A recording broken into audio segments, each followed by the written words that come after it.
नमस्कार, मैं Baljeet Dhaka Frontier Rise coaching से आप सभी का स्वागत करता हूं।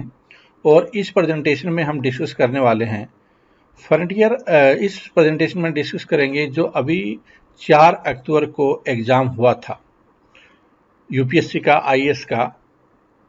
उसमें इस पर्टिकुलर सेशन में हम डिस्कस करने वाले हैं वो है पॉलिटी का सेक्शन। हम डिस्कस करेंगे इसमें कि किस तरह के क्वेश्चन आए हैं, कितने क्वेश्चन पॉलिटी से आए हैं, बाकी सेक्शन के कितने क्वेश्चन आए हैं, स्टूडेंट्स को किस तरह के क्वेश्चन में ज़्यादा दिक्कत आई होगी, फ्रंटियर आईएएस का कंटेंट उसने इन क्वेश्चन को कितना कैटर किया होगा, या और कौन से रिसोर्सेज आपको यूज करनी चाहिए, कौन सी किताबें करनी चाहिए, कौन से अखबार देखने चाहिए, ये सारी डिस्कशन हम लोग करेंगे। कहने का मतलब है सिर्फ हम आंसर सेशन नहीं करने वाले हैं, यहाँ पे एक एनालिसिस होगा और उस एनालिसिस का जो फायदा है वो जो आने वाले टाइम में जो एग्ज़ाम देंगे, चाहे वो पीसीएस का एग्ज़ाम हो या 2021 का यूपीएससी का एग्ज़ाम हो या 2022 का एग्ज़ाम हो, जो कॉलेज में पढ़ रहे हैं, यूनिवर्सिटी में पढ़ रहे हैं, आगे यूपीएससी की तैयारी करना चाहते हैं, आईएएस बनना चाहते हैं, तो उनको किन बातों पे ध्यान देना चाहिए, क्या उनकी स्ट्रैटेजी होनी चाहिए, ये सारी जानकारी, सारे इनपुट्स है इस प्रेजेंटेशन के माध्यम से। और बाकी जो सब्जेक्ट है हम लोग इस पर डिस्कस करेंगे क्वेश्चन कौन से आए, क्योंकि पॉलिटिकल लिस्ट है तो आपकी पूरी जानकारी मिल जाएगी। कहने का मतलब ये हुआ, जब भी आप किसी लड़ाई पे जाते हैं, मैदान में जाते हैं, वार करने जाते हैं, तो आपको पूरी तैयारी के साथ में जाना चाहिए। और वो तैयारी कैसे करनी है, ये आपका जो एनालिसिस होता है उससे आपको इनपुट्स मिलते हैं। तो देखिए, पहला देखिए किस तरह के टॉपिक से कितने क्वेश्चन आए, ये आपके स्क्रीन के सामने आ गए हैं। यहाँ पे इस बार देखो, एक तो ये क्या है कि यूपीएससी हमेशा अपना पैटर्न वो चेंज करती रहती है। मोटे तौर पे तो सेम रहता है, जैसे क्वेश्चन है वो आपको स्टेटमेंट वाले मिलेंगे, कॉन्सेप्चुअल क्वेश्चन रहेंगे, आपकी अंडरस्टैंडिंग अच्छी होनी चाहिए, साइंस टेक, इकोलॉजी, बायोडाइवर्सिटी, इन जो इस तरह के टॉपिक है उन पे आपको ज़्यादा ध्यान देना चाहिए। ये तो एक मोटे तौर पे स्ट्रेटजी होगी। लेकिन जब इसके सब कैटेगरी करते हैं, इसको आगे फर्दर डिवाइड करते हैं, तो उसमें कई बार क्या है, करंट अफेयर से ज़्यादा क्वेश्चन पूछे जाते हैं, कई बार बहुत ही कम पूछे जाते हैं। जैसे इस बार करंट अफेयर से लगभग नए के बराबर क्वेश्चन पूछे गए हैं। आपको स्टेटिक्स से ज़्यादा क्वेश्चन पूछे गए हैं, ये आपके सामने जब डिस्कस करेंगे तो सारी चीज़ें आ जाएगी। एग्रीकल्चर से क्वेश्चन काफ़ी ज़्यादा पूछे गए इस बार। एग्रीकल्चर पोर्शन 11 क्वेश्चन एग्रीकल्चर से कहीं न कहीं आपको मिलेंगे। डायरेक्ट अगर मैं बात करूँ, देखो यहाँ पे 104 क्वेश्चन दिखा रहे हैं, लेकिन एग्जाम में तो 100 क्वेश्चन है। तो कुछ क्वेश्चन ऐसे आपको नजर आएंगे, 4-5 क्वेश्चन जो कि हमने करंट अफेयर्स में भी कैलकुलेट किया है, या उसको इकोनॉमिक्स में भी किया है, या करंट अफेयर्स में भी किया है, एग्रीकल्चर में भी किया है। तो जो इसकी बारी आएगी तो आपको थोड़ा और पता चल जाएगा। जैसे कि एग्जाम्पल के तौर पे अगर मैं पॉलिटी बात करूंगा, तो 1-2 क्वेश्चन ऐसे हैं जो कि हमने करंट में भी गिना है और इसमें भी गिना एक क्वेश्चन। लेकिन फिर भी हम बोल सकते हैं कि करंट अफेयर्स का जो रोल है वो बहुत कम है इस पर्टिकुलर पेपर में। कई बार ज़्यादा होता है, कई बार कम होता है। लेकिन क्या इसका मतलब ये हुआ कि आपको करंट अफेयर्स की तैयारी नहीं करना चाहिए क्योंकि इस बार करंट अफेयर्स नहीं आया? तो ऐसा नहीं है। करंट अफेयर्स हमेशा आपके कॉन्सेप्ट को बनाने में हेल्प करता है। आपको जो थ्योरेटिकल आपने पढ़ा है, जैसे आपने पॉलिटी भी पढ़ी है, तो आप जब करंट के साथ कनेक्ट करते हैं तो थ्योरी भी आपकी रिवाइज होती है। जैसे आर्टिकल रिवाइज हो जाते हैं, उसमें आपके फंडामेंटल राइट्स रिवाइज हो जाते हैं, और वो फिर मेंस में भी बहुत काम आता है। तो इसका ये मत अर्थ न लगाएं कि मैं हिंदू पढ़ा या मैंने वो मैगजीन पढ़ी या ये चीज़ें पढ़ी तो उसका यूज़ नहीं हुआ, ऐसा नहीं है। वो कहीं न कहीं यूज हुआ है। एक एक नंबर मैटर करता है। 2-4 क्वेश्चन आपके अगर करेक्ट कर देते हैं तो आप बहुत ज़्यादा डिफरेंस क्रिएट कर लेते हैं, और मेंस में उसका फायदा हो ही होगा। इकोनॉमिक्स के क्वेश्चन है वो 17 आए हैं, 17 क्वेश्चन। एंशिएंट इंडिया, अगर हिस्ट्री की बात करें, ज़्यादा रोल इस बार हिस्ट्री का नहीं, कई बार हिस्ट्री का ज़्यादा जाता है, इस बार हिस्ट्री का इतना ज़्यादा रोल नहीं है। आर्ट एंड कल्चर हमेशा ही फेवरेट रहा है यूपीएससी का, तो जितना हिस्ट्री से आता है लगभग उतने क्वेश्चन आर्ट एंड कल्चर से आ जाते हैं। साइंस एंड टेक्नोलॉजी है वो काफ़ी ज़्यादा इस बार कुछ बच्चों को मुश्किल भी लगा होगा, आसान नहीं था, डिफ़िकल्ट। और यहाँ तक कि मैं बोलूँगा कि जिन बच्चों ने हिंदी मीडियम से तैयारी की है और बहुत ट्रेडिशनल तरीके से तैयारी की है, तो वो बच्चे तो यूपीएससी का जो पैटर्न है, यूपीएससी की जो टारगेट है उससे काफ़ी ज़्यादा दूर थे। जिन्होंने इंग्लिश मीडियम में तैयारी की है, साइंस टेक है जिनका बैकग्राउंड, उनको एक हेल्प और भी मिला है, क्योंकि हालांकि पॉलिटी वगैरह क्वेश्चन आते हैं ज़्यादा, लेकिन फिर भी क्या है कि जो इंजीनियर है, साइंस स्टूडेंट है, वो पहले ही उनको कर लेते हैं, इतना हाई लेवल नहीं होता। तो साइंस जो जिनका बैकग्राउंड नहीं है, टेक्नोलॉजी का बैकग्राउंड नहीं, उनको ये क्वेश्चन समझने में दिक्कत आ सकती है। पॉलिटी से क्वेश्चन कभी काफी ज्यादा पूछे गए, मतलब कि सबसे ज्यादा अगर क्वेश्चन किसी से पूछे गए सब्जेक्ट से तो उसका नाम पॉलिटी ही यहाँ पे आपको नजर आएगा। और सबसे आसान भी क्वेश्चन पूछे गए पॉलिटी से, तो यहाँ पे दो बातें जरूर निकल कर आ रही है। फिर देखिए यहाँ पे ज्योग्राफी से अगर मैं बात करूं तो डायरेक्टली कोई बहुत ज्यादा क्वेश्चन नहीं पूछे गए, 5 क्वेश्चन पूछे गए। लेकिन आप ज्योग्राफी को इसके साथ में इकोलॉजी, बायोडाइवर्सिटी, इन्वायरमेंट से अलग नहीं कर सकते, एग्रीकल्चर से भी अलग नहीं कर सकते। तो agriculture, geography, ecology, biodiversity, environment, 16 और 5 21 और 11 कितना हो 32, 30-32 क्वेश्चन है इस वाले पोर्शन से आ गए। और जिन बच्चों ने इकोनॉमिक्स पे ध्यान दिया, इकोनॉमिक्स से भी काफी क्वेश्चन पूछे गए हैं। तो देखिए लगभग 49 क्वेश्चन, मतलब 50% है वो ऐसे सब्जेक्ट से आ गए, इकोनॉमिक्स, एग्रीकल्चर, साइंस टेक और ज्योग्राफी। बाकी वाले साइंस टेक तो मैंने इंक्लूड भी नहीं किया, बल्कि साइंस टेक 16 और 5 21, 21 और 11 32 और उसके बाद में 17 मैंने ये ले लिया। साइंस टेक और इंक्लूड कर लिया जाए तो ये काफी ज्यादा वेटेज हो जाती है, मतलब कि वो वाली कैटेगरी जो बच्चे इन पे फोकस करते हैं वो काफी ज्यादा एडवांटेज में रह जाते हैं। तो जो बच्चे यूपीएससी की तैयारी कर रहे हैं, करना चाहते हैं, उनके लिए स्ट्रॉन्ग एडवाइस ये है कि वो इकोलॉजी, बायोडाइवर्सिटी, इन्वायरमेंट इसको बहुत अच्छे ढंग से करें। हालांकि कई बच्चे इसको इग्नोर ही कर देते हैं, लेकिन इसके बगैर पास नहीं हुआ जा सकता। उसके बाद में साइंस टेक है, उस पर भी करे। अगर किसी का बैकग्राउंड नहीं है तो कम से कम अगर 10 क्वेश्चन आता है 5 करने की जरूर कोशिश कर सकते हैं, ठीक है। वरना क्या होगा कि बाकी जो क्वेश्चन है ये वाले इस तरह की जो अगर आप बात करेंगे जैसे पॉलिटी वगैरह, वो तो सभी कर लेंगे, फिर फर्क ज्यादा नहीं हो पाएगा। आगे देख लेते हैं। अच्छा, एक चीज यहाँ पे देखिए, कुल मिलाकर आप पूछेंगे कि पेपर कैसा था, तो मैं बोलूंगा इजी टू मॉडरेट था। कोई मुश्किल में हम बहुत इंक्लूड नहीं कर सकते। हालांकि जो बच्चे इनमें थोड़ी दिक्कत महसूस कर गए होंगे इन वाले में, तो उनको तो ये पेपर मुश्किल लगा होगा।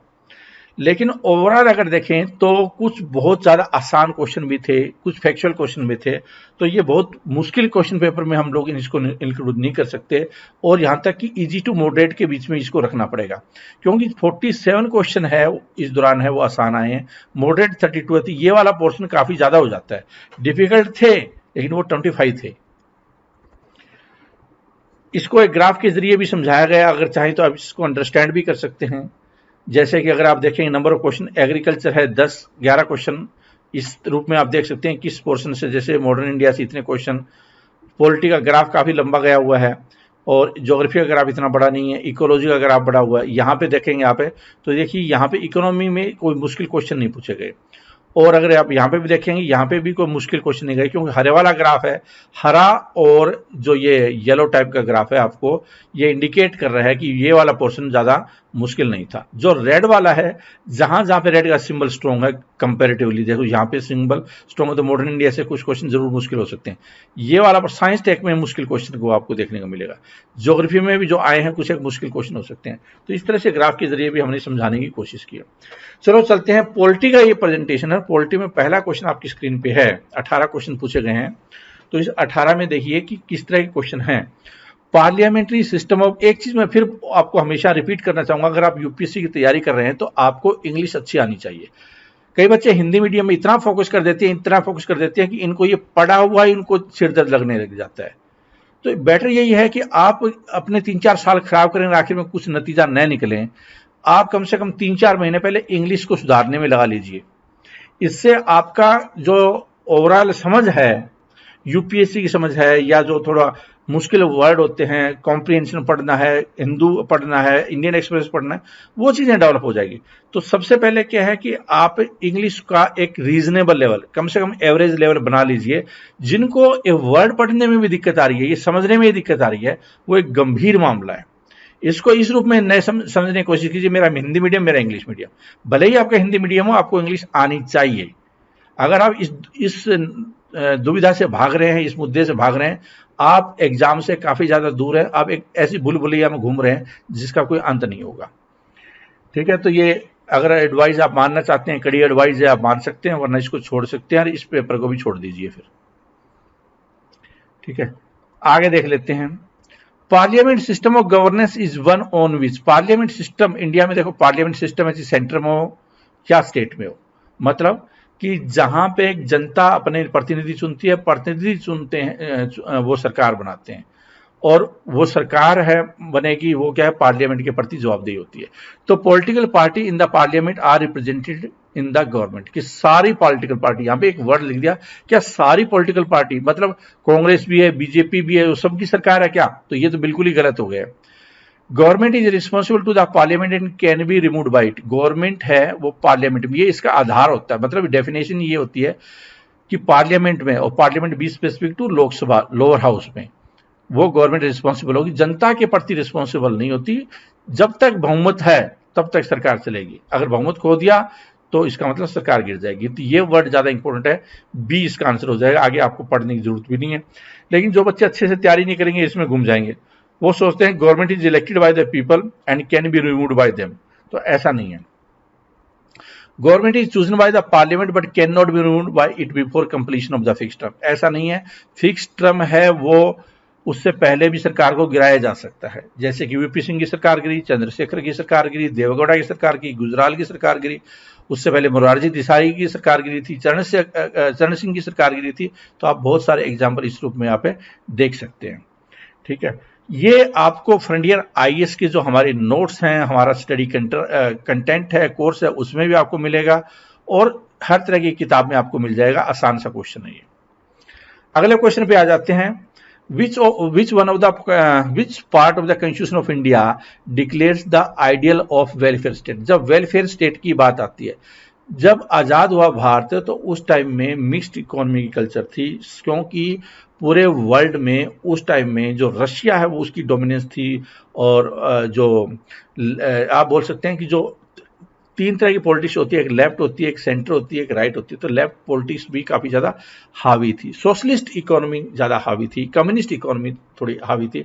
तो भारत ने मिडिल पाथ अपनाने की कोशिश की, और वेलफेयर स्टेट मतलब जनता, जैसे सरकार है वो हॉस्पिटल बनाएगी, एजुकेशन करेगी, ये सारी चीजों पर फोकस था। तो वो वाला है, वो कौन सा पार्ट है? तो इसका बहुत ही आसान सा आंसर है, directive principle of state policy. वो डायरेक्ट करता है सरकार को, चाहे वो केंद्र में हो राज्य में हो, कि वो जो डायरेक्शन दी हुई है directive principle of state policy, जिसमें कि वेलफेयर स्टेट की परिकल्पना की गई है, उसके अनुसार चले। 1991 के बाद एलपीजी मॉडल लागू हुआ है, इसमें काफी ज्यादा डाइल्यूशन आया है, क्योंकि ये वैसे भी इन्फोर्सेबल नहीं है कोर्ट में।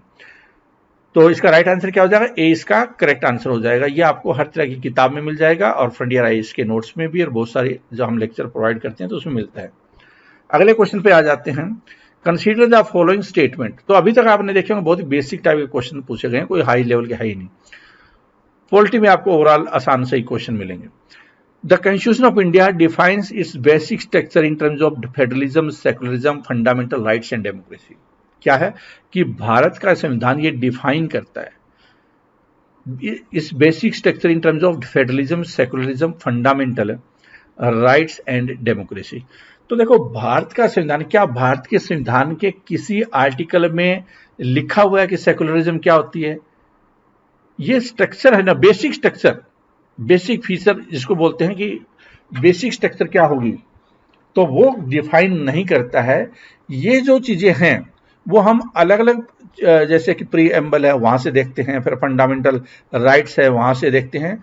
तो कुल मिलाकर आप ये बोल सकते हैं कि कॉन्स्टिट्यूशन का जहां तक सवाल है वो ऐसी कोई डेफिनेशन नहीं प्रोवाइड करता है किसी चीज की।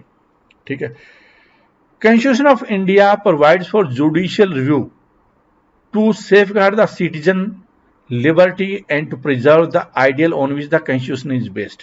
यहां पे फिर वही आ गया।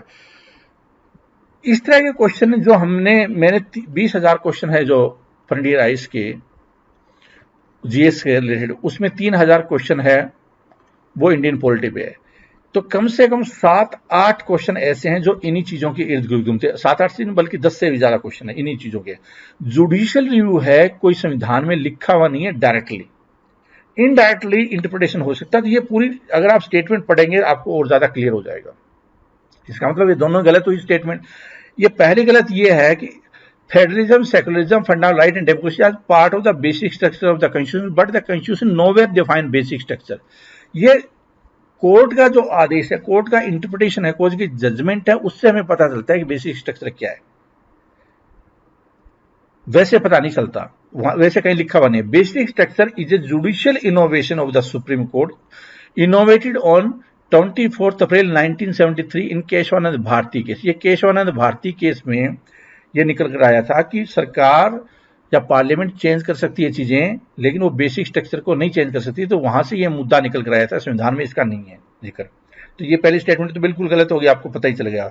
दूसरे जहां पे कंफ्यूजन या कंट्रोवर्सी हो सकती है माइंड में, वो क्या है कि दूसरी statement, constitution explicitly does not mention judicial review, की साफ तौर पे ये जुडिशियल रिव्यू मेंशन नहीं करता, but it can be inferred from the article 13 and article 32 of the constitution. लेकिन जो आप इंटरप्रिटेशन निकाल सकते हैं जुडिशियल रिव्यू की, वो आर्टिकल 13 और आर्टिकल 32 है। तो क्या वो प्रोवाइड करता है, constitution of India provide judicial review, मतलब क्या उसके अंदर लिखा हुआ है? उसके अंदर लिखा हुआ नहीं है। अब यहां पे क्या है कि हो सकता है आप आंसर है आपने ए दिया हो, ठीक है, और हो सकता है फिर आंसर, सॉरी, आपने दिया हो आंसर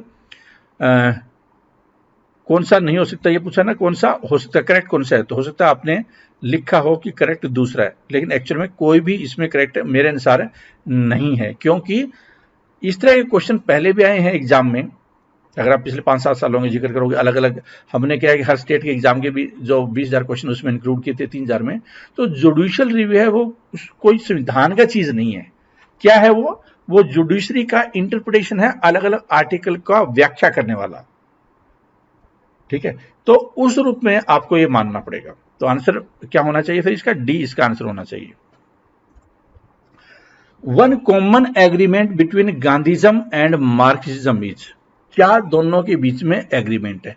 तो अगर आप गवर्नमेंट के रिसोर्सेज पे जाकर देखिएंगे यहाँ पे, तो बिल्कुल साफ साफ इस पे एक टॉपिक है, गांधीज्म और मार्क्सिज्म के कौन से कॉमन है और कौन से सिमिलरिटी है दोनों में असमानता क्या है या दोनों में डिफरेंस क्या है।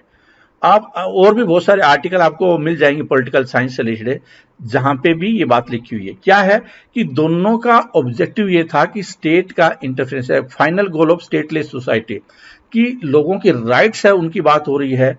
सरकार जो इसमें स्टेटलेस सोसाइटी की बात कर रहे हैं, दोनों फाइनल गोल क्या है दोनों का?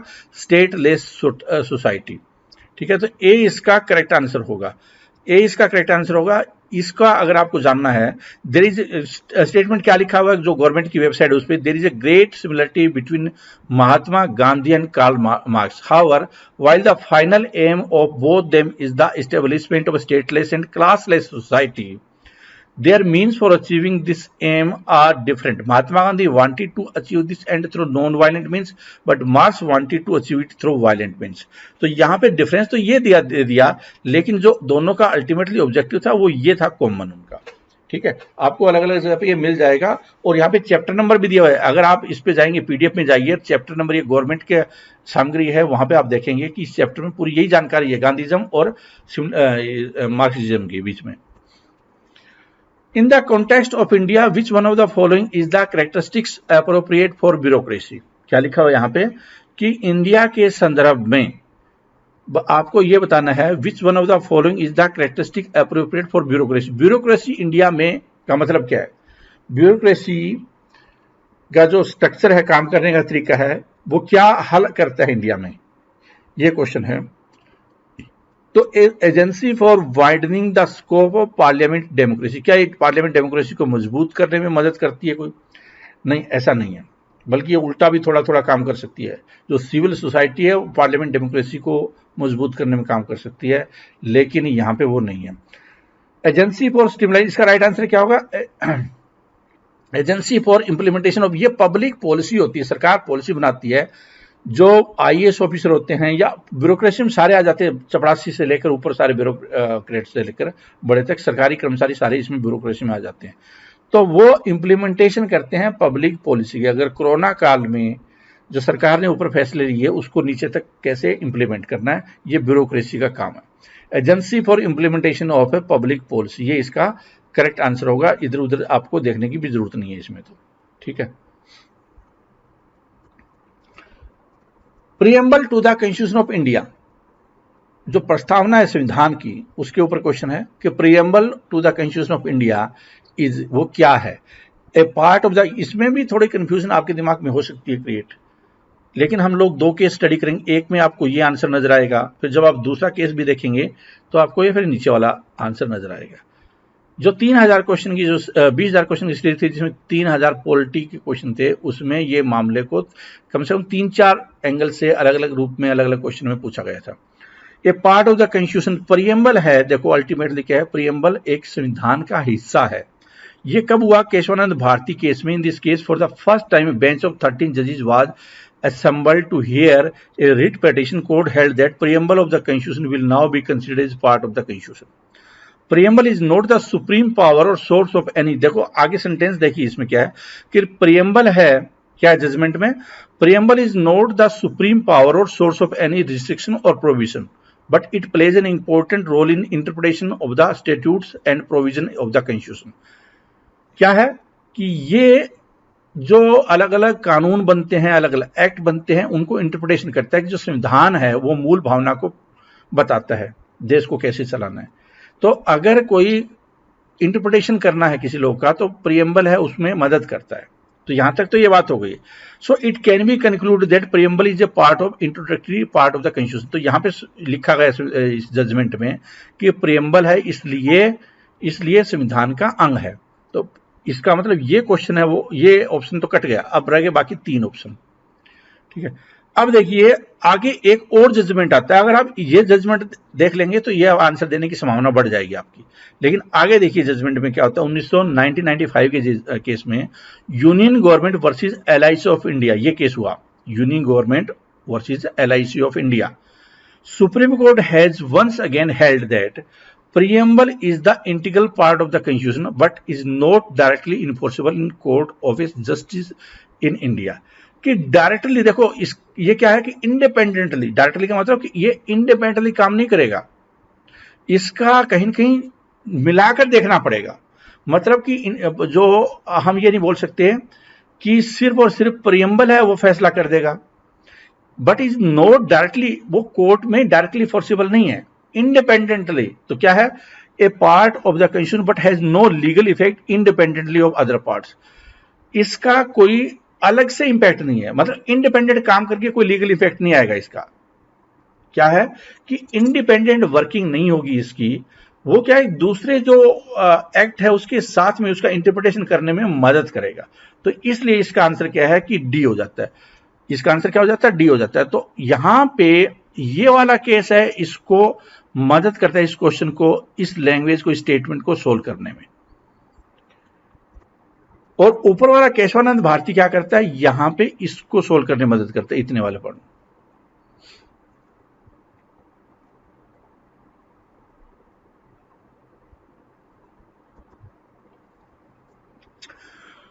With reference to the provision contained in Part 4 of the Constitution of India, which of the following statement is or are correct?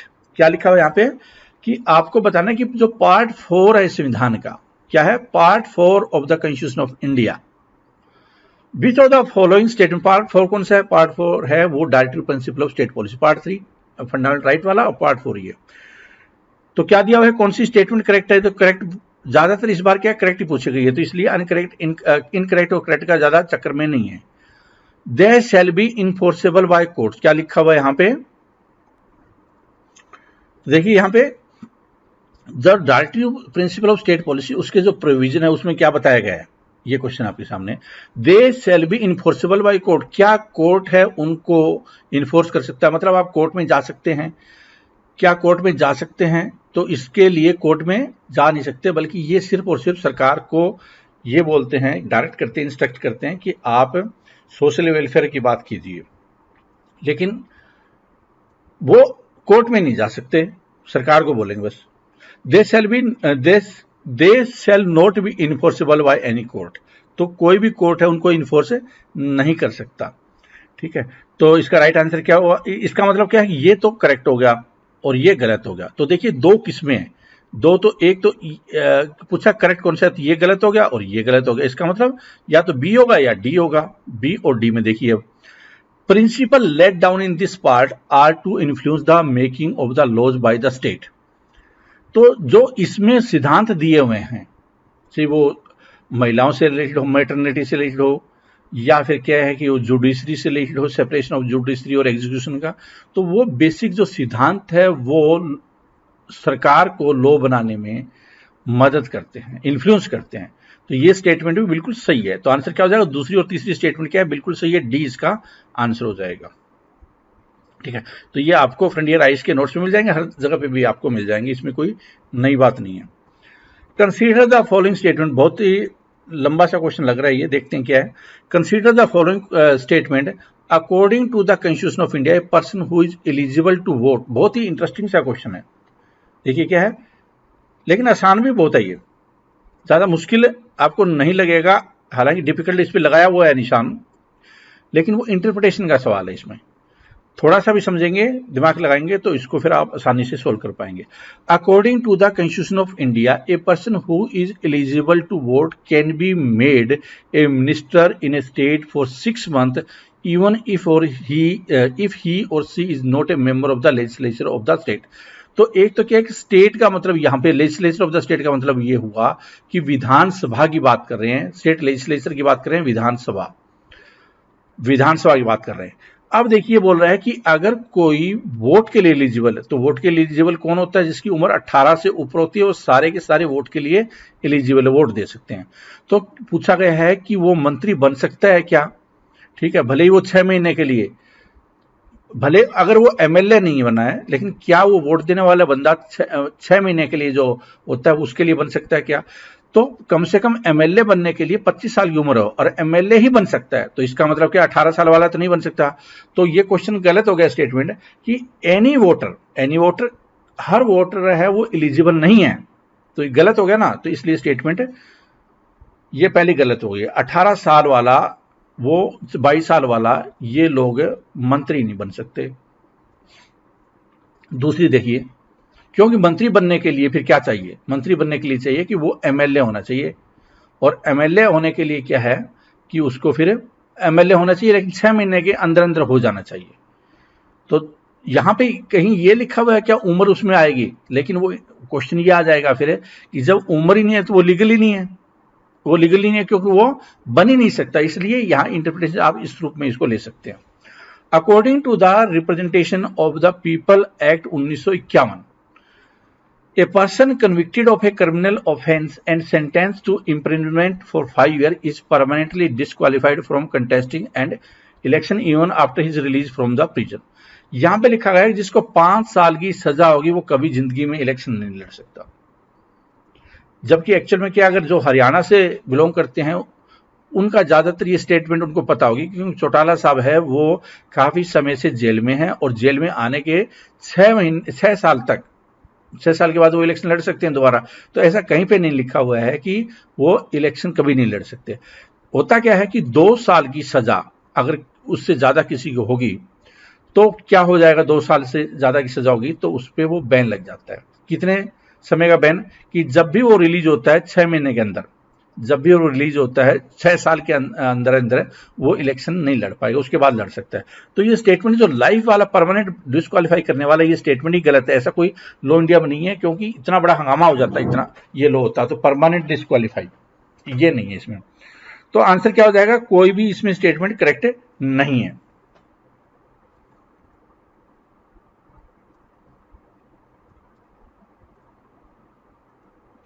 तो यहां पे भी आप देख सकते हैं कि 25 साल से ऊपर उम्र होनी चाहिए, भारत का नागरिक तो ऑब्वियसली होगा। आगे देख लेते हैं। कंसीडर द फॉलोइंग स्टेटमेंट, आपको क्या देखना है? Consider the following statement, president of India can summon a session of the parliament as such a place as your see things fit. Article 85 अगर आप देखेंगे तो आपको यही स्टेटमेंट है एज इट इज मिलेगी।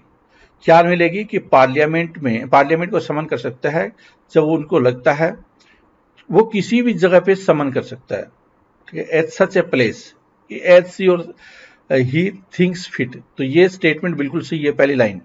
दूसरी क्या है कि constitution of India provides for 3 session of the parliament in year but is not mandatory to conduct all the 3 session. यहां पे संविधान है वो नहीं बोलता है, आर्टिकल 85 है वो नहीं बोलता है। वो क्या है कि बाद में बिजनेस रूल बने हुए हैं, जो लोकसभा के रूल बने हुए हैं उसके अनुसार है सेशन कितने होने चाहिए, वो सारी चीजें। यहां पे संविधान की बात हो रही है, संविधान में ऐसा कोई जिक्र नहीं। संविधान में क्या जिक्र है कि 6 महीने से ज्यादा का गैप नहीं होना चाहिए जब असेंबली होती है, जब वो मीटिंग होगी उस टाइम में, जब पार्लियामेंट का सेशन होगा 6 महीने से ज्यादा गैप नहीं होना चाहिए। तो इसलिए ये स्टेटमेंट है 3 सेशन वाली कंडीशन है, ये उसमें कहीं पे भी नहीं लिखा हुआ, तो ये दूसरी भी गलत हो गई है। ठीक है, तो आपको ये समझना पड़ेगा कि कॉन्स्टिट्यूशन में क्या लिखा हुआ है और बिजनेस रूल में क्या लिखा हुआ है। तो लोकसभा की जब कई बार क्या होती है कि जो कमेटी बनती है, हाउस कमेटी होती है, वो अलग अलग रूप में अलग अलग रूल बनाती रहती है। ठीक है, there is no minimum number of days that parliament is required to meet in year. तो ऐसा कहीं पे भी नहीं है, there is a no minimum number of days. Minimum number days है, ऐसा मेंशन नहीं है कि इतने दिन पार्लियामेंट होनी चाहिए। अगर ऐसा होता तो बिल्कुल सभी को पता होता कितने दिन पार्लियामेंट होनी चाहिए, तो इसलिए यहां पे ऐसा कुछ वर्ड लिखा हुआ नहीं है, तो ये स्टेटमेंट बिल्कुल सही हो गई। पहली और तीसरी स्टेटमेंट सही है, सी इसका आंसर हो जाएगा। Consider the following statement, Aadhaar metadata can not be stored for more than 3 months. ये आधार से रिलेटेड क्वेश्चन है, 2018 में जजमेंट आया है, और आप चाहे तो आप हिंदू पे आर्टिकल देख सकते हैं, पूरा इसमें जानकारी दी हुई है। तो एक चीज यहां से निकल कर आ रही है कि कई बार क्या होता है, जैसे बैंकिंग एग्जाम होते हैं या किसी दूसरे एग्जाम होते हैं, तो वहां पे 6 महीने वाले को करंट अफेयर्स मान लेते हैं। यूपीएससी में कोई करंट अफेयर्स की डेफिनेशन नहीं है, वो 3 साल भी हो सकती है पीछे, 4 साल भी हो सकती है, 2 साल भी हो सकती है, क्योंकि आधार है वो पहले काफी जिक्र था उसका 6 महीने 2 साल पहले, लेकिन अब कम जिक्र है, बीच बीच में तो आता रहता है जिक्र, लेकिन ऐसा अगर हम देखें तो ये थोड़ा सा पुराना केस है, लेकिन इम्प्लीकेशन है उसकी वो हमेशा रहेगी, आधार की चर्चा में हमेशा रहेगा। तो जो आधार का मेटा डाटा है, मतलब आधार का जो डाटा इकट्ठा करेगा, प्राइवेट आपका जो डाटा होगा, वो 6 महीने 3 महीने, यहां पे क्वेश्चन क्या आएगा, 6 महीने तक स्टोर किया जा सकता है, उसके बाद वो स्टोर नहीं किया जा सकता।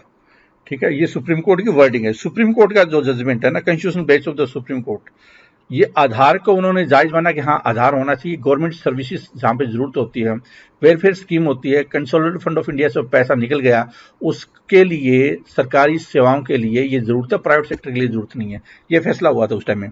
तो state can not enter into an contract with the private corporation for sharing of Aadhaar data. ये गलत है, क्योंकि इसी पे मेन हंगामा था कि भाई प्राइवेट ऑर्गेनाइजेशन को आप बिना मतलब डाटा है वो कंपल्सरी क्यों कर रहे हो। Aadhaar is mandatory for obtaining insurance product, insurance तो प्राइवेट भी हो सकते हैं, और यहाँ पे गवर्नमेंट जो सर्विस है, जो कंसोलिडेटेड फंड ऑफ इंडिया, वहां से पैसा नहीं निकला, इंडिया या स्टेट से पैसा अगर जा रहा है उसी के लिए, तो इंश्योरेंस में तो ऐसा है नहीं, तो इसलिए ये इंश्योरेंस के लिए मैंडेटरी नहीं है। दूसरी स्टेटमेंट भी गलत हो गई है।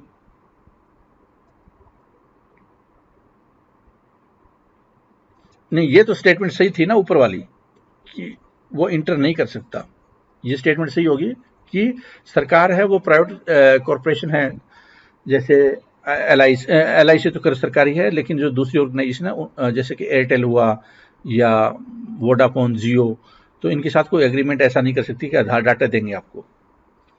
आधार is mandatory for getting benefit funded out of the consolidated fund of India. ये क्या है कि जो स्कीमें वगैरह होती है ना, जो भी पैसा, देखो क्या होता है यहाँ पे देखिए कि जो मनी बिल है अंडर आर्टिकल 110, तो अगर एक भी पैसा जाता है तो वो अनुमति लेनी होती है गवर्नमेंट की, गवर्नमेंट का मतलब पार्लियामेंट की। यहाँ पे कॉन्स्टिट्यूशन आर्टिकल 110 के तहत मनी बिल पास करवाना होगा अगर वहां से पैसा निकल गया तो इस रूप में क्या है कि आधार वो मैंडेटरी है बेनिफिट लेने के लिए, कोई भी गवर्नमेंट स्कीम है। तो ये चौथी स्टेटमेंट दूसरी स्टेटमेंट दोनों करेक्ट है, बी इसका करेक्ट आंसर हो जाएगा। आप चाहें तो जो सोर्स है ये पढ़ सकते हैं, यहाँ पे लिखा हुआ पढ़ सकते हैं, यहाँ पे इस पे क्लिक करेंगे, आपके टेलीग्राम चैनल है उसमें ये PDF प्रोवाइड कर दिया जाएगा, वहां पे आप क्लिक करके सोर्स सारे देख सकते हैं, जिससे कि ऑथेंटिसिटी और बढ़ जाए। Rajya Sabha has equal power in Lok Sabha, बहुत आसान क्वेश्चन है। Rajya Sabha has equal power with Lok Sabha, किसमें है लोकसभा, जो अमेंडिंग ऑफ द कॉन्स्टिट्यूशन है उसके साथ में है। यहाँ पे matter creating knew all India service, इसमें जो पहले 2/3 बहुमत से, आर्टिकल 312 क्या बोलता है कि 2/3 बहुमत से है राज्यसभा अगर पास करती है, तो फिर क्या है नेशनल इंटरेस्ट में, जैसे ऑल इंडिया जुडिशियल सर्विसेज है उसको क्रिएट करना है, तो इस तरह से फिर वो कर सकती है, पार्लियामेंट फिर पास करेगी दोनों हाउसेस में, लेकिन पहले राज्यसभा उसके पास में एक्सक्लूसिव पावर है। राज्यसभा और लोकसभा में जो संवैधानिक संशोधन होता है उसमें इक्वल पावर होती है। बिल है वो दोनों हाउसेस से पास होना जरूरी है, majority of the total membership of the house and majority of 2/3 of the member of the house present in voting. In case of disagreement there is no provision of joint sitting of the two houses. ठीक है, तो इसलिए बराबर power, अगर joint sitting हो जाए तो बराबर पावर नहीं हो, क्योंकि लोकसभा के पास बहुमत ज्यादा है, इसलिए जो अमेंडमेंट है संविधान में वहां पे ज्वाइंट सिटिंग पॉसिबल नहीं होती। लोकसभा है उसके पास में जो कट मोशन कहां पे होते हैं, बजट पास होता है उस टाइम में मोशन लाए जाते हैं, तो कुछ कट मोशन होते हैं, वो कट मोशन से सरकार भी गिरने की संभावना हो सकती है। इसका मतलब कि सरकार को बजट में सहयोग नहीं मिला और अपोजिशन का पलड़ा भारी है, तो सरकार का बहुमत नहीं था। यहां पे क्या है, रिमूवल ऑफ द गवर्नमेंट, तो ये रिमूवल ऑफ गवर्नमेंट है, वो लोकसभा की पावर है और ये भी लोकसभा की पावर है। यहां पे जो पावर है ये बराबर किसमें है, ये बी वाला इसका करेक्ट आंसर हो जाएगा। Which one of the following categories of fundamental right incorporates protection against untouchability as a form of discrimination? जो अनटचेबिलिटी है उससे रिलेटेड आर्टिकल कौन सा, आर्टिकल नंबर 17 है, और 17 किस चीज का है, इक्वलिटी से रिलेटेड है। एक्सप्लॉयटेशन से रिलेटेड तो कौन सा है, वो तो जो बंधुआ मजदूर है या फिर बच्चों का एक्सप्लॉयटेशन है वो वाले आर्टिकल है 25-26 वाले, तो यहाँ पे ये तो पॉसिबल नहीं है। ठीक है, तो इसका मतलब राइट टू इक्वलिटी है और आर्टिकल 17 है, ये वाली जो कैटेगरी है राइट टू इक्वलिटी वाली, ये है वो छुआछूत से संबंधित है, अनटचेबिलिटी से संबंधित है, डिस्क्रिमिनेशन से संबंधित है।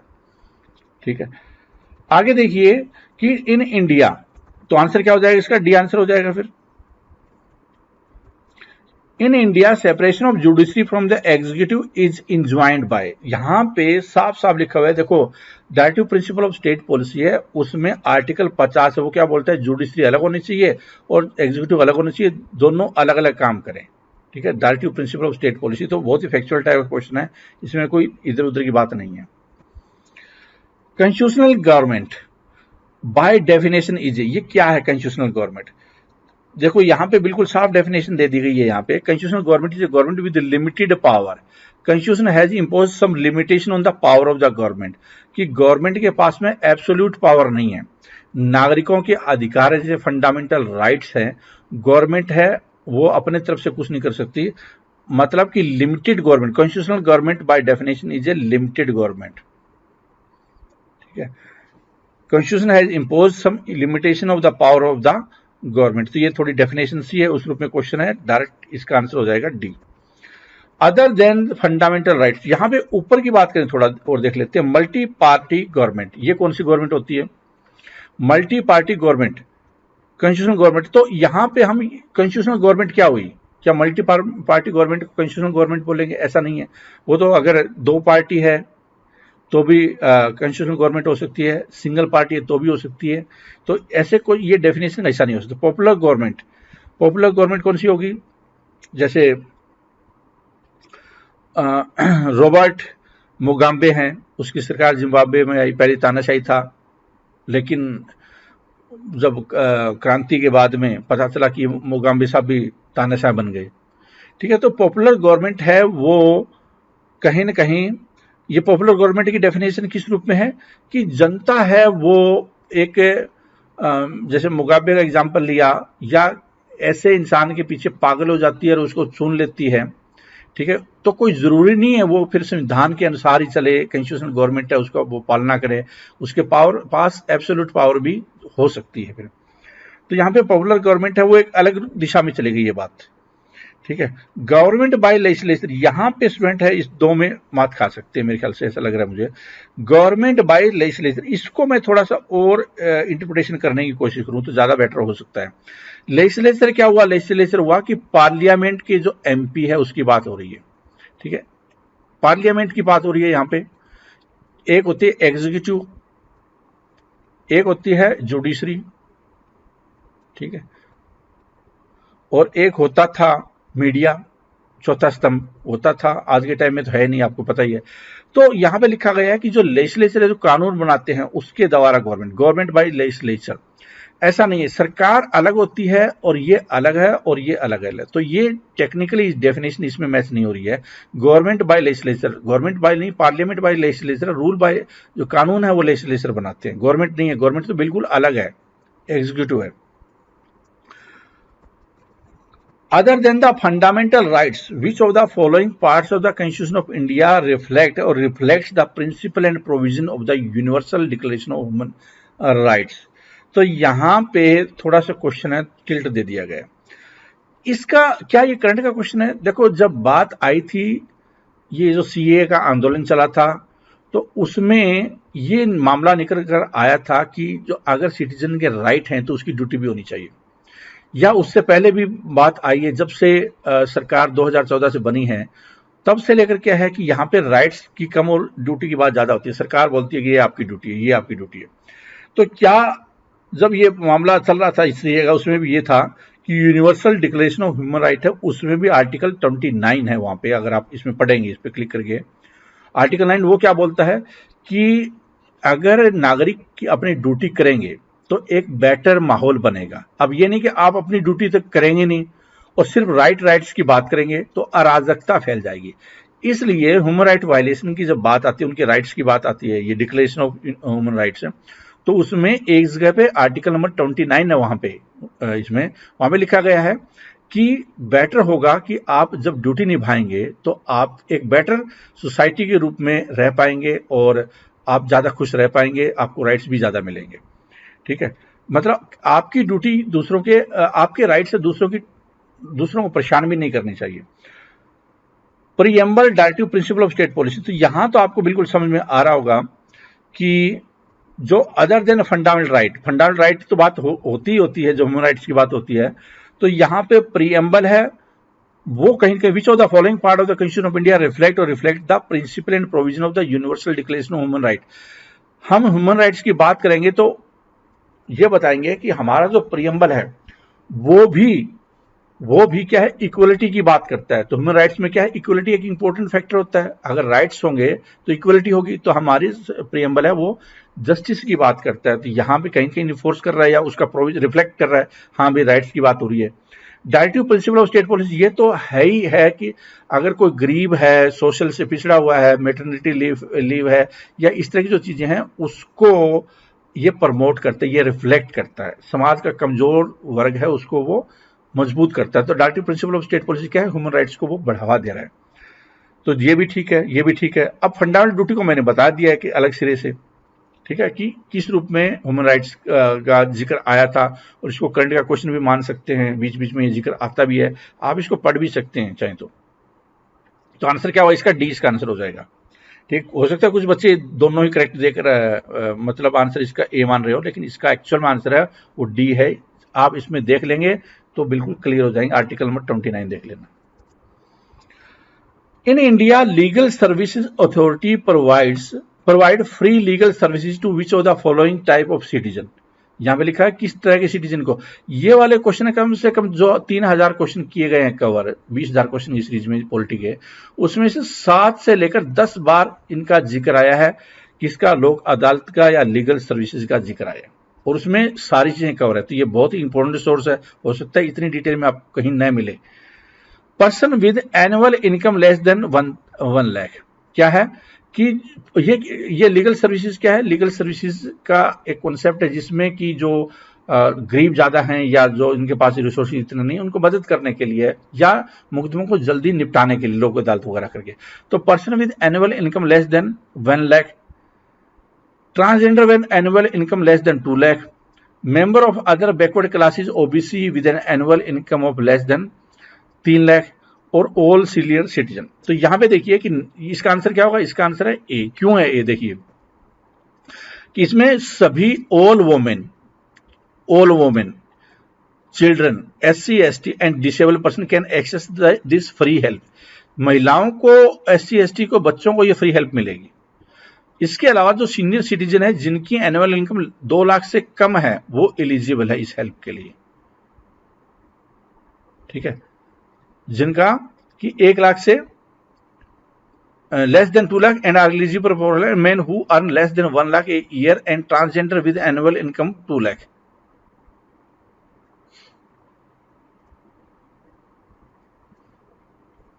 तो जो ट्रांसजेंडर है वो 2 लाख तक उनको हेल्प मिलती है। तो 2 लाख तक तो ये होगा, 1 लाख तक ये होगा, किसी भी तरह का इंसान, किसी यहां पे आ गया ना 1 लाख, सीनियर सिटीजन है 2 लाख, दूसरे सिटीजन कौन से हैं? 1 लाख। सीनियर सिटीजन 2 लाख, दूसरे सिटीजन 1 लाख, मतलब गरीब 1 लाख, ट्रांसजेंडर है वो भी 2 लाख। ठीक है, तो और SC OBC वगैरह का कोई जिक्र नहीं है, तो ये स्टेटमेंट गलत हो गई, इसका कोई जिक्र नहीं है। ऑल सीनियर सिटीजन नहीं है, क्यों? क्या कौन से हैं? जो सीनियर सिटीजन जिनकी इनकम 2 लाख से है, तो ये इसलिए ऑल वर्ड नहीं हो सकता यहाँ पे, ये ऑल की वजह से, क्योंकि जिनकी इनकम 2 लाख से कम है वही अप्लीकेबल है। ठीक है, तो इसलिए ये गलत हो गया। तो आंसर क्या हो जाएगा इसका? ए इसका आंसर हो जाएगा। ये जब आप देख लेंगे इसको, और साथ में अगर चाहें तो आप ये पढ़ लीजिए, पूरी जानकारी इसमें मिल जाएगी, पूरी टाइम्स ऑफ इंडिया का आर्टिकल है, उसमें आप पढ़ सकते हैं। Consider the following pairs, international agreement setup, उसकी बात हो रही है कि कुछ एग्रीमेंट है इंटरनेशनल और ये है मुद्दा, क्या वो मैच कर रहा है? तो यहाँ पे देख लीजिए, यहाँ पे भी इसको एक्सप्लेन किया गया है थोड़ा सा, इसको मैं थोड़ा डिफिकल्ट के रूप में भी दे सकता हूँ क्वेश्चन। किसी ना 2-3 पढ़े होंगे इसमें तो वो चारों का आंसर दे देगा, इस मतलब क्वेश्चन का आंसर दे देगा। लेकिन अगर नहीं पढ़ा है तो मेरे ख्याल से क्या है कि यूनाइटेड नेशन से रिलेटेड चीजें आपको पढ़ लेनी चाहिए, इंटरनेशनल ऑर्गेनाइजेशन से रिलेटेड आपको पढ़ लेनी चाहिए, इंटरनेशनल ट्रेड से रिलेटेड आपको पढ़ लेनी चाहिए, इंटरनेशनल इवेंट क्या हो रहे हैं वो भी पढ़ लेना चाहिए। तो यहाँ पे अल्मा माटा डिक्लेरेशन है, हेल्थ केयर ऑफ पीपल, ये सही स्टेटमेंट है। हैग कन्वेंशन है चाइल्ड राइट से, तो ये करेक्ट नहीं हो रही है। ठीक है, ये क्या है? तलानोवा डायलॉग, तलानोवा डायलॉग है, उसका संबंध है वो क्लाइमेट से रिलेटेड है। ठीक है, क्लाइमेट से रिलेटेड है, तो ये स्टेटमेंट ये सही है। ठीक है, और ये ऊपर वाली सही थी। अंडर टू कोएलिशन, ये चाइल्ड राइट वाला तो ऊपर वाला था, तो ये भी ये स्टेटमेंट है वो करेक्ट नहीं है। ग्रीन हाउस गैसेस से संबंधित है ये, ग्रीन हाउस गैसेस से संबंधित। तो पहला क्या है? 1 और 3, 1 और 3 इसका करेक्ट आंसर हो जाएगा C. In which of the following groups are all the 4 countries member of G20, जो G20 है उसके 4 देश कौन से हैं? तो इसका मतलब क्या है? G7, G20, आजकल ये ग्रुप काफी हैं, तो उनके नाम आपको जरूर याद होने चाहिए, अक्सर पूछ लिए जाते हैं, तो ये थोड़ा सा रट्टा भी मारना पड़ेगा, थोड़ा सा समझना भी पड़ेगा। ठीक है, तो अभी क्या है कि 19 जो कंट्री और 20 यूरोपियन यूनियन मान लिया जाए, तो जो 20 बन रहे हैं टोटल, उसमें से ये सबके नाम यहाँ पे आपके सामने दिए हुए हैं, सबके नाम यहाँ पे दिए हुए हैं। आप चाहें तो उसकी वेबसाइट भी आप देख सकते हैं। और उसमें क्या है कि ए इसका करेक्ट आंसर हो जाएगा, ए इसका correct answer. Argentina, Mexico, south Africa and Turkey. देखिए यहाँ पे Argentina, Australia, Brazil, Canada, China, Germany, France, India, Indonesia, Italy, Japan, Mexico, Russia, Saudi Arabia, south Africa, south Korea, Turkey, United kingdom and United states. तो ये इसका correct answer क्या है? ए इसका correct answer होगा। कई बार ये भी पूछा जा सकता है कि बताओ भारत इसमें से किसका सदस्य है या किसका नहीं है। तो इसलिए ये जो ग्रुप वगैरह होते हैं इनका थोड़ा सा आपको कौन कौन से देश हैं और ये ग्रुप करता क्या, थोड़ा याद आपको पता होना चाहिए। तो ये थे क्वेश्चन, जो 18 क्वेश्चन है, कहीं कहीं जो पॉलिटी है उनके साथ में इसका रिलेशन आपने देख लिया होगा। बहुत ज्यादा करंट के साथ में इतना रिलेशन नहीं है, 1-2 क्वेश्चन, आधा करंट के साथ में, आधा आपको वैसे नॉलेज होना चाहिए। ठीक है, तो कुल मिलाकर हम देखें तो जिस बच्चे ने 18 में से 13 के आसपास ठीक किए होंगे वो काफी ठीक स्कोर कर दिया उसने। जिसके 13 से कम है, मान लो जिसके 10 से भी कम है, वो एक गंभीर सिचुएशन में, 10 से 13 के बीच में, वो कहीं कहीं फिर उसको दूसरे सब्जेक्ट में बहुत अच्छा करना पड़ेगा। जिसने 13 से ऊपर ज्यादा स्कोर किया है और दूसरों में खराब नहीं किया है, तो वो एक अच्छी पोजीशन में होगा। ठीक है, तो हम आगे फिर दूसरे सब्जेक्ट का डिस्कस करेंगे इसी तरह से। Thank you very much for watching this, all the best.